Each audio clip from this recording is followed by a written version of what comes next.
Hey guys, it's Miss Carpenter. The purpose of this video is just to show you our new schedule and to go over some of the things that our virtual learners should be doing. And before I get into your new schedule, I do want to say on October 5th, we will have where we have some of our students are in the classroom and some of the students will be online. That being said, I just want you guys to have some patience with Miss Weebrick and I, especially during that first week. This is our first time ever doing anything like this where we are basically just trying to figure out how to manage and teach both sets of students, both the virtual and in person, at the same time. So this will be our schedule that we're about to show you, but for that first week, it might be a little bit off just because we're still getting, everything together. So just be patient with us. We appreciate that. And you guys are wonderful and great family. So we know that you'll totally understand.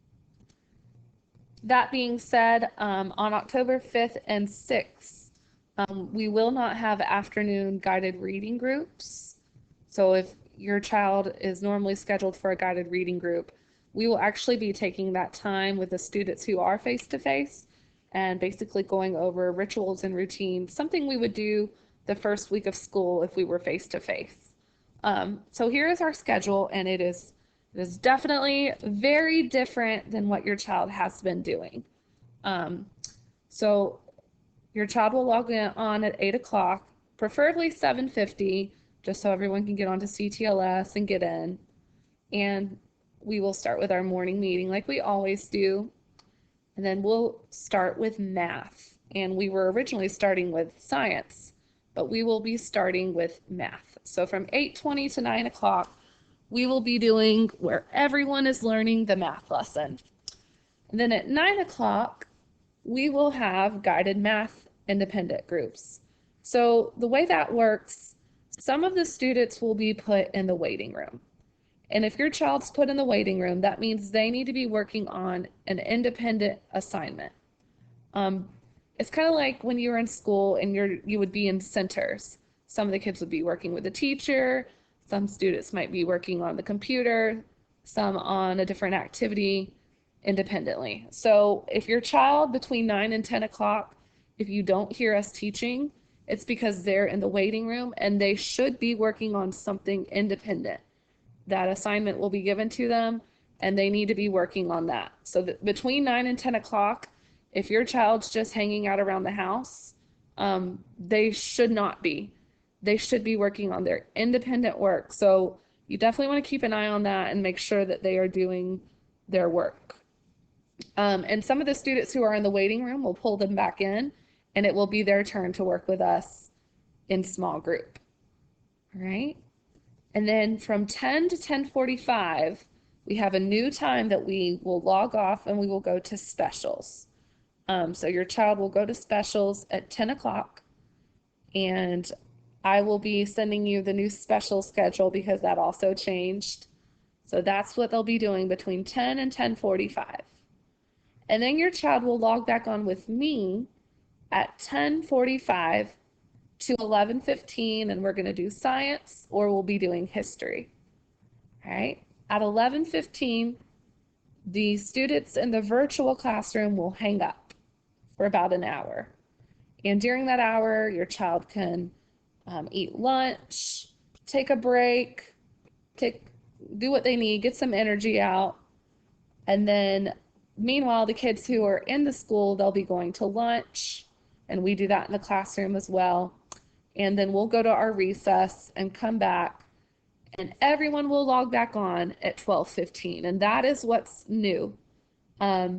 We were not doing afternoon unless your child came back for a reading group. So this is brand new. Your child will come back, everyone will come back at 12:15.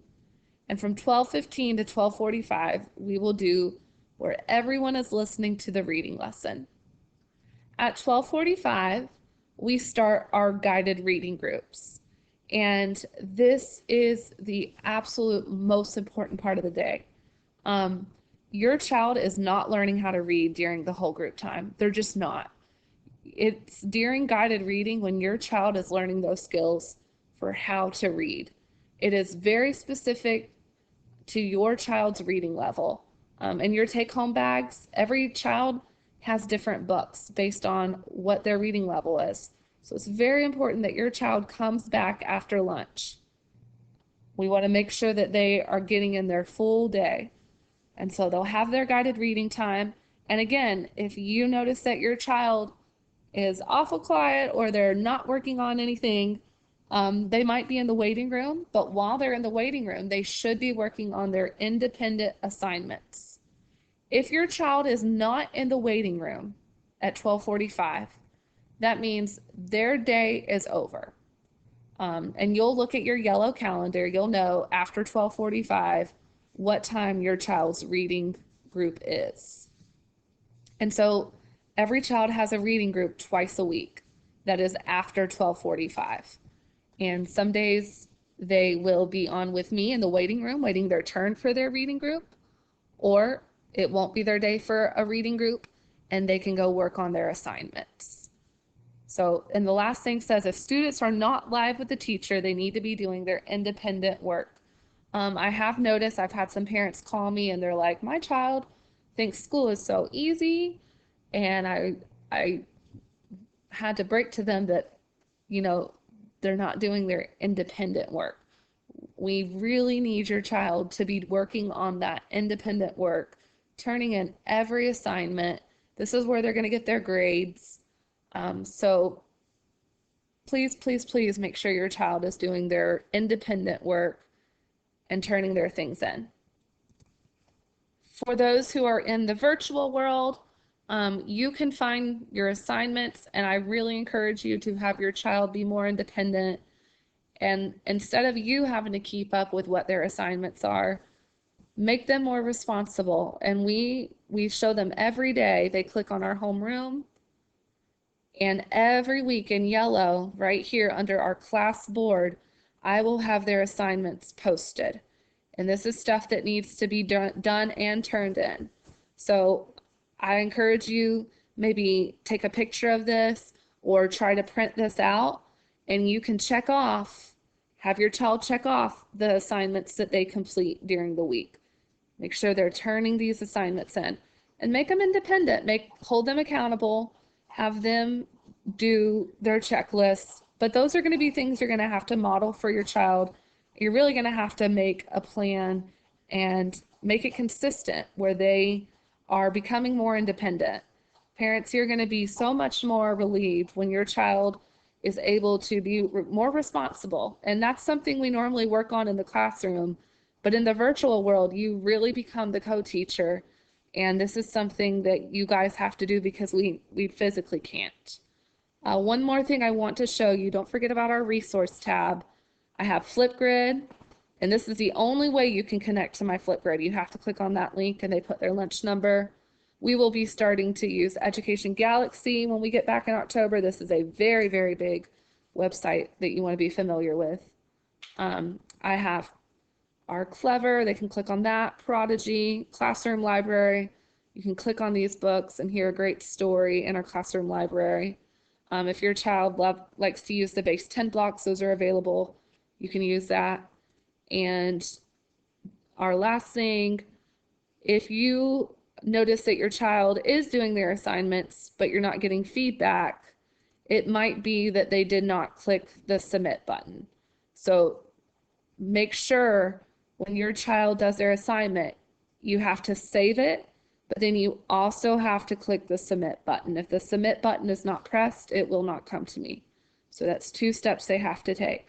So again, please just think about ways to help your child be more organized, take on more responsibility, and be a little bit more independent. When we get back from fall break, there will be more assignments that your child will start doing independently during the school day and on Wednesdays as well. We started off really slow because we wanted to get the kids used to their schedule. Now that we're used to virtual learning, there will be more assignments. So just put a plan in place. And that is all I have for you. If you have any questions, feel free to call me. text me, reach out, and we can go over some things if you need.